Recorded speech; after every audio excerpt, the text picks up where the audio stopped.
So one thing that I think is very important is I think that I am nice today and want to be this super nice business warrior because my mother always cheered when I was nice to people. When I would open the door, I vividly remember opening the door for an elderly lady when I was 8 years old at McDonald's, and you would have thought that I won the Nobel Peace Prize. She made it such a big deal.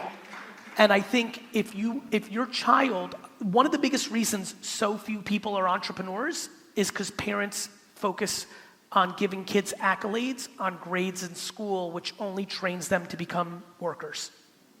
No EQ?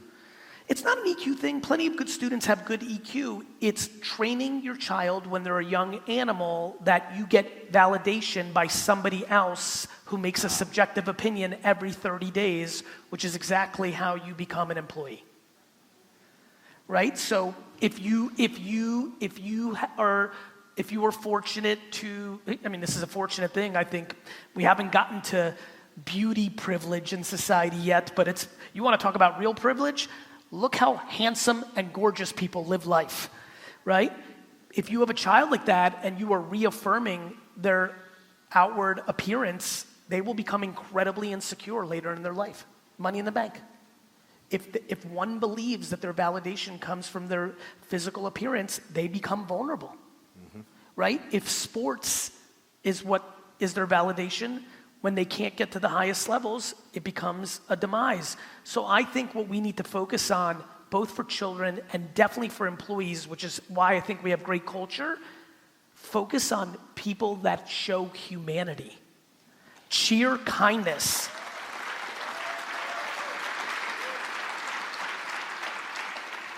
I want to build the greatest and largest and most successful entrepreneurial career of all time. Of all time. However, I have consistently kept people around me who are B's and C's in their skill set, but are A+ human beings, because A+ human beings with B- skills always beat A+ talent with C- personality. Attitude.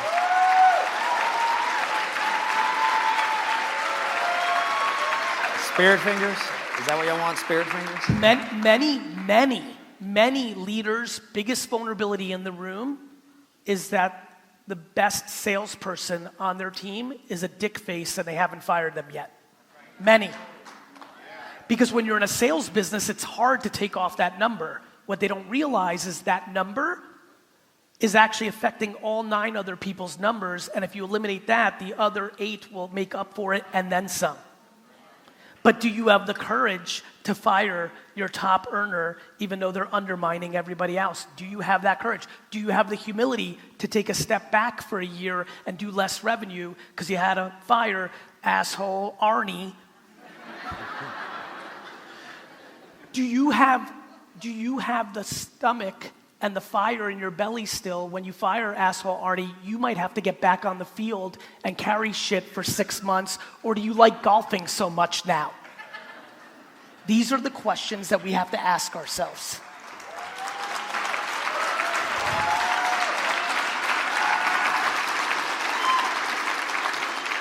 Well, I think it's safe to say that we could probably be here for hours with you and definitely drop a lot of information. I see we're wrapping up, but let's sneak one more in. No, that's what I was going to say. Yeah, what would you like to leave the lasting impression to help these people improve? This, right this second, because of where the internet and the blockchain are technology-wise, and no matter what the world tells you from social media to mainstream media, with everything going on in the backdrop of a pandemic and tension politically and things of that nature, let there be no confusion. Because I was a terrible student except for one class. I got A's and B's in history. And I never understood why. And then I got older and started understanding I was an anthropologist, it was psych, and I knew that I used history to understand it repeated itself. Everything that's happening in NFT land, do you know how ironic my day is today? My art, which we reference, outsold Andy Warhol and Jackson Pollock and all this crazy ass shit. And everyone's losing their mind mad at me that are in the art world. And I'm sitting there and I'm like, man, I have read unlimited amounts of work about how Jackson Pollock and Andy Warhol and those people were considered not art in the 50s and 60s and 70s. They were what I'm doing. So for me, when I'm getting that negativity, I'm laughing at the hypocrisy because the people that they're putting on a pedestal lived that same exact life in the 50s and 60s. Wow. So for me, what I'm about to say is very true. There has never, and I mean never, been a better time to be a human being and alive than right this second.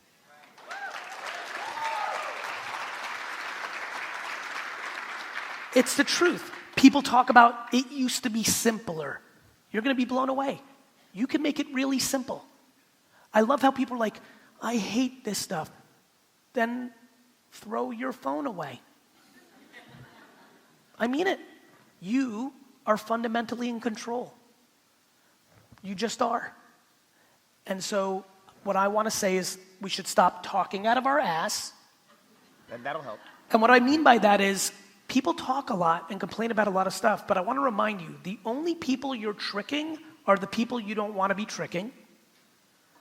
And the only people that are listening are the people that love you the most or also are interested in then you listening to them complain. And so I just want this room to understand your industry is going to have craziness for the next half decade. Do you know how much money this country printed? We printed so much goddamn money in the last 2 years. All of it's going to trickle down. There's going to be tons going on in your world, but there's an incredible amount of innovation and opportunity going on. And this next half decade is going to be one big story of the winners and losers of all this innovation.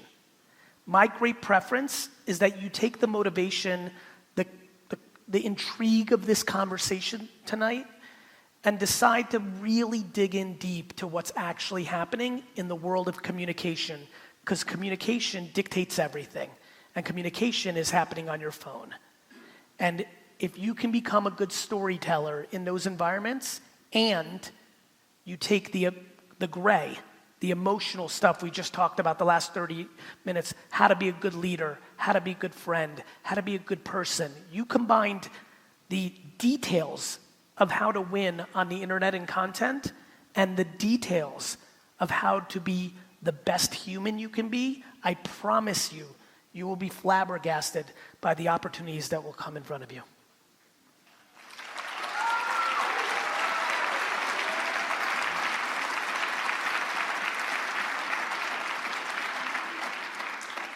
Well, unfortunately, it's come time. I will tell everybody in the crowd, if you are not part of Gary's text community, please, you'll always get great text messages that come out. Here it is. Ready? I'll give you the opportune number. time. You ready? All right, here it goes. Here we go. Write it down. Just text hello, and I'll text back 212. There it is. 931-5731. I appreciate it. I really like doing it. You know, I know a lot of you are on it. I'm really trying to reply. I literally get 20,000 a day, and I get to do like 17, so the math isn't very pretty. But it is definitely the place where I like it, especially the random text. Like you don't They even hit at great times. I mean, they couldn't be timed better. It's just the best feeling. Like I'll be like in a meeting, I'm like, and I'll just grab my phone. I'm like, I just want to say this to everybody, and it's really just the stuff we talked about. And you know, I know that I'm the byproduct of 9 things my mom said between 5 and 14 that shaped my life, and I'm very passionate of giving that back to the world.